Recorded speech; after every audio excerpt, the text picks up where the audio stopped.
पढ़ने का मन ही नहीं करता यार। दिन में पढ़ने बैठता हूं तो आलस आने लगते हैं और रात को पढ़ने बैठता हूं तो नींद आती है। कई बार कोशिश की थी मैंने सुबह उठकर पढ़ने की, लेकिन सुबह की नींदें 3-4 अलार्म बजने के बाद भी नहीं खुलती। इतनी सुबह उठ के मुझसे नहीं पढ़ा जाता यार। कभी पूछा है अपने पापा से कि पापा आप इतने जल्दी उठकर काम पर कैसे चले जाते हो?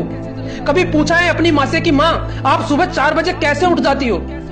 अच्छा स्कूल, अच्छा कॉलेज, अच्छे कोचिंग इंस्टीट्यूट, तुम्हारे लिए अच्छा खाना और खुद फटी हुई बनियान पहनकर तुम्हें अच्छे कपड़े दिलाना, ये सारी फैसिलिटीज अपने खून को पसीने में बहाकर तुम्हारा बाप तुम्हें देता है, और तुम कहते हो कि पढ़ते वक्त तुम्हारी आंखों में जलन होती है। अरे कभी पूछा है अपनी माँ से कि माँ हमारे लिए खाना बनाते वक्त कितनी बार आपके हाथों की उंगलियां जली हैं?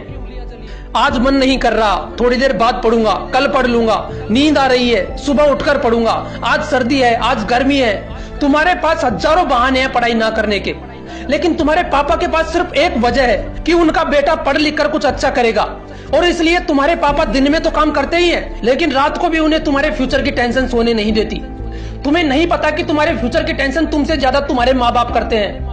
जब तुम कोचिंग के लिए अपने पापा से फीस मांगते हो ना, तो तुम्हारे पापा अपने बटुए से पैसे निकाल कर नहीं देते, वो उस बटुए से खुद के सपने निकाल कर तुम्हारे हाथ में रख देते हैं, क्योंकि वो अपने सपनों का गला घोटकर भी तुम्हारे सपने पूरे करना चाहते हैं। अगली बार जब तुम्हारे पापा अपनी जेब से फीस निकाल कर देना, तो उनसे पूछना कि पापा आपके पास खर्चे के लिए पैसे बचे हैं या नहीं। उनसे पूछना कि पापा आपको मुझसे क्या क्या उम्मीदें हैं। जब तुम रात को अपनी किताब के 2 पेज पलटकर सोते रहते हो, तब तुम्हारे पापा अपने खाली बटुए को देखकर ये सोचते रहते हैं कि अगली बार तुम्हारी फीस के लिए पैसे कहां से आएंगे। तुम अपनी किताबों को सामने रखकर ख्यालों की दुनिया में खोए रहते हो, और तुम्हारे माँ बाप तुम्हारे फ्यूचर की टेंशन में रहते हैं। तुम्हारे माँ बाप ने तुम्हें पढ़ने के लिए एक अलग रूम दे रखा होगा, ये सोचकर कि बेटा अच्छी पढ़ाई करेगा, लेकिन उनको क्या पता कि बेटा तो मोबाइल की केस स्टडी में व्यस्त है। उनको क्या पता कि जिस बेटे के फ्यूचर की वो चिंता कर रहे हैं, वो बेटा फेसबुक, व्हाट्सएप, टिकटॉक और पबजी के चक्कर में पढ़ना भूल चुका है। यार कभी किताब उठाते वक्त तुम्हें अपने माँ बाप का ख्याल आया है? कभी ये सोचकर रोना आया है तुम्हें कि पापा कुछ भी हो जाए मैं आपके सपने जरूर पूरे करूंगा, मैं आपको वो लग्जरी लाइफ दूंगा जो बहुत कम लोग अपने माँ बाप को दे पाते हैं। यार अगली बार जब कोई बोर्ड एग्जाम का रिजल्ट आए और उस अखबार के फ्रंट पेज पर किसी टॉपर का फोटो छपे, तो उस अखबार को अपने माँ बाप को दिखाना और उनकी आंखों में देखना, तुम अच्छे से पढ़ पाओगे उनके दिमाग को, जिसमें लिखा होगा कि काश इस जगह पर मेरे बेटे का फोटो होता।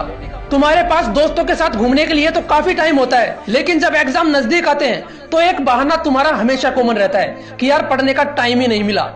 यार बहुत हो गई दोस्तों के साथ मस्ती, बहुत चला लिया फेसबुक, व्हाट्सएप। अगर अपनी लाइफ में कुछ करना है ना, तो थोड़ा सीरियस हो जाओ। तुमने अपने माँ बाप की आंखों में दुख के आंसू तो जरूर देखे होंगे, लेकिन अब ऐसी मेहनत करो कि इस बार अखबार के फ्रंट पेज पर तुम्हारा फोटो हो और उस दिन तुम्हारे माँ बाप की आंखों में खुशी के आंसू मोती की तरह चमकते नजर आए।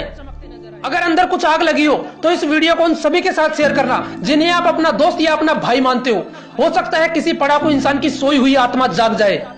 और अगर मोटिवेशनल विंग्स को आपने अभी तक सब्सक्राइब नहीं किया है